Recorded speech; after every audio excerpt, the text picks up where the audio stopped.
আমি এখানে ইমিগ্রেশন বলতে বোঝাচ্ছি যে এখানে পার্মানেন্ট রেসিডেন্সি নিয়ে কিভাবে আসা যায় এবং কারা আসতে পারবে, স্টুডেন্টরা কতটুকুই বা বেনিফিটেড হয় এখানে পিআরের ক্ষেত্রে, আর যারা স্টুডেন্ট হিসেবে আসেননি কিন্তু মাইগ্রেট করতে চান তাদের আসলে কি কি উপায় আছে। তো আসলে এই প্রসিডিউরটা অনেক লম্বা, এটা আমার মনে হয় না যে একটা এপিসোডে এটা বলা সম্ভব, ঘন্টার পর ঘন্টা লেগে যাবে হয়তো। তাহলে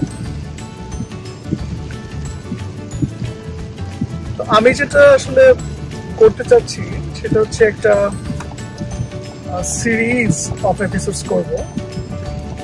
এই